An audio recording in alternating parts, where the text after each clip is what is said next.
Hello everyone, मैं विनोद स्वरूप, आपका लैंग्वेज कोच। आज के इस वीडियो में आपका स्वागत करता हूं। Easiest way of learning, new way of learning को लेके हम फिर से हाजिर हैं। हम डिस्कस कर रहे हैं क्लास 10th के बोर्ड के एग्ज़ाम्स के लिए सभी प्रोज के लेसन्स की, यानी फर्स्ट फ्लाइट जो बुक है उसके लेसन्स की summary. Let's start with lesson number 2, Nelson Mandela long walk to freedom. इन्हें हम डिस्कस कर रहे हैं एज अ समरी। तो the short summary and a quick review. तो देख, लर्निंग है इसमें, people must learn to hate, मतलब लोगों को हेट करना सिखाना चाहिए। And if they can learn to hate, अगर वो नफरत करना सीख सकते हैं, they can taught to love, तो उन्हें सिखाया जा सकता है प्यार करना भी। It comes more naturally to the human heart, क्योंकि ये और ज़्यादा नेचुरली आता है, प्यार तो नेचुरली आ जाता है ना, बजाय नफ़रत के। Man's goodness is a flame that can be hidden, उसकी अच्छाई जो है ना वो छुपी रह सकती है। एक फ्लेम है जो छुपाई तो जा सकती है बट नेवर एक्सटिंग्विश्ड, लेकिन उसे कभी बुझाया नहीं जा सकता। तो वो ये बताते हैं स्पीच के दौरान अपने कि नफ़रत करना आदमी को सीखना चाहिए, सीख लेता है बहुत ईजीली। अगर वो नफ़रत करना सीख सकता है तो प्यार करना भी सीख ले सकता है, अगर चाहे तो। अगर एक चीज़ सीख सकता है तो दूसरी भी सीख सकता है, क्योंकि उसे सीखना आता है कि कैसे सीखते हैं। तो यही वो मंडेला जी बता रहे हैं। और उनका ये भी कहना है कि मतलब हेट तो बहुत ही बाद की बात है, लेकिन लव जो है वो नेचुरली आ जाता है। छोटा सा बच्चा होता है बाय बर्थ, और उसे कोई भी प्यार से पुचकार दे तो वो समझ लेता है कि ये फ्रेंडली है, लेकिन आप गुस्सा करके दिखाइए वो रोने लगेगा। इवन दैट जो चाइल्ड जिन्हें पढ़ा नहीं लिखा नहीं कुछ नहीं गोद में है, तो वो भी सब समझ सकता है प्यार और नफ़रत दोनों को।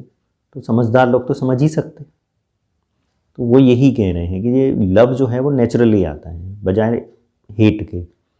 और मनुष्य की जो अच्छाई है वो एक फ्लेम की तरह होती है, छुप तो सकती है, बुझ नहीं सकती।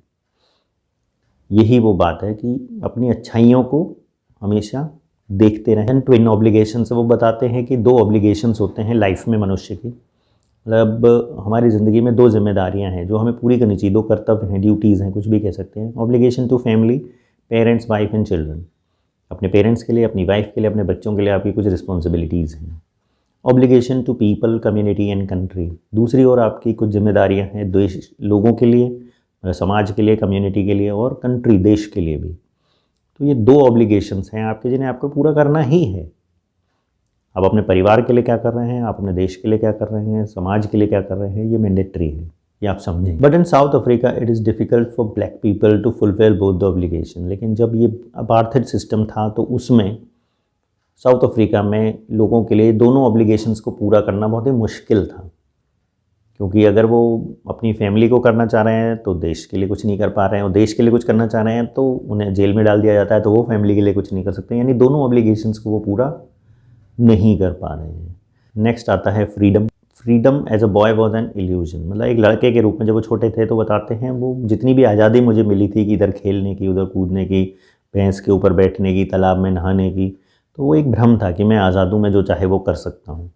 Freedom as a man was already taken away, लेकिन एक आदमी के रूप में जो उनकी आज़ादी है वो उनसे ऑलरेडी ली जा चुकी है, यानी क्योंकि वो ब्लैक थे तो उनके ऊपर बहुत सारे रिस्ट्रिक्शंस थे, यहाँ नहीं जाना है, वहाँ नहीं जाना है, ये नहीं करना है, वो नहीं कर सकते आप।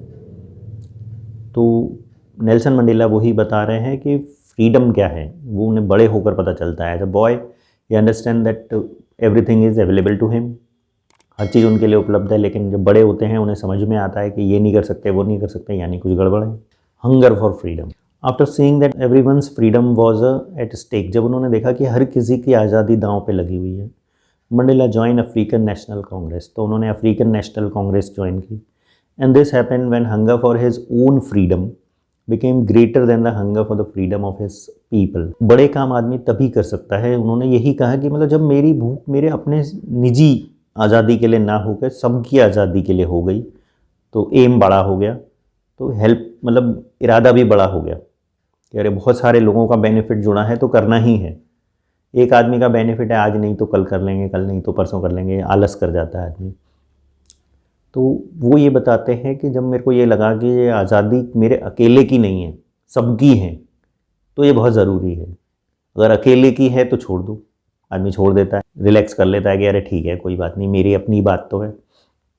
यहाँ वो ये बताते हैं कि जब आपको कोई काम करना है आप उसे एसोसिएट करें ज़्यादा लोगों के साथ। जब आप ज़्यादा लोगों के साथ उसे एसोसिएट कर देंगे तब आप आलस कर ही नहीं पाएंगे।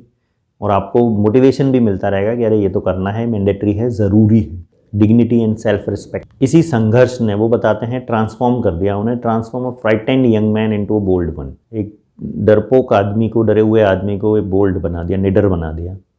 अ law abiding attorney to become a criminal, वो लॉ पढ़े हुए थे, लॉ अबाइडिंग अटर्नी थे, तो वो क्रिमिनल हो गए। क्रिमिनल मीन्स कानून ने उन्हें अरेस्ट कर लिया, जेल में डाल दिया, काफ़ी साल तक वो जेल में रहे। And turn a family loving husband into a man without home, एक फैमिली लविंग आदमी को, एक हस्बैंड को मैन विदाउट होम बना दिया कि वो बेघर थे, इधर से उधर छुपते हुए घूम रहे थे, पुलिस से बच रहे थे, गोरे लोगों की सरकार से बच रहे थे। तो वो बता रहे हैं and life loving man to live like a monk, और एक ज़िंदगी से प्यार करने वाले आदमी को सरधुओं की तरह रहना पड़ा, मॉन्क की तरह रहना पड़ा। मतलब उनकी कोई ज़रूरतें ही नहीं रह गई थी, जो रूखा सूखा मिला खा लिया और उसी में गुजारा किया, बिकॉज उनका एम बहुत बड़ा था, उनका संघर्ष बहुत बड़ा था, क्योंकि उन्हें अपने सभी साथियों की आज़ादी के लिए लड़ना था, अपनी अकेले की आज़ादी के लिए नहीं लड़ रहे थे वो। नेक्स्ट है real freedom. A person is not truly free if he is taking away someone else's freedom. मतलब अगर आप कोई भी व्यक्ति आज़ाद नहीं है अगर वो किसी और की आज़ादी छीन रहा है। In the same way as I am not free when my freedom is taken away from me, जैसे मैं आज़ाद नहीं हूँ जब मुझसे कोई मेरी आज़ादी छीनता है। तो थोड़ा समझना बहुत ज़रूरी है, टेक्निकल, मतलब थोड़ा सा कंफ्यूजिंग टर्म है ये। मतलब अगर आप किसी को पनिशमेंट देते हैं, जेल में डालते हैं, कुछ भी करते हैं, तो आपको उस पर नज़र रखनी पड़ेगी कि नहीं। तो जब आप उस पर नज़र रख रहे हैं कि आपने उसे कैद में रखा है या बैठा के रखा हुआ है, तो आप उसमें नज़र रखे हुए हैं। वो तो कुछ नहीं कर सकता, वो कहीं नहीं आ जा सकता, लेकिन उसके साथ साथ आप भी कहीं आ जा नहीं सकते। उसकी आज़ादी छीनने के चक्कर में आपकी अपनी आज़ादी छीन गई है, ये आप ध्यान नहीं दे पा रहे हैं।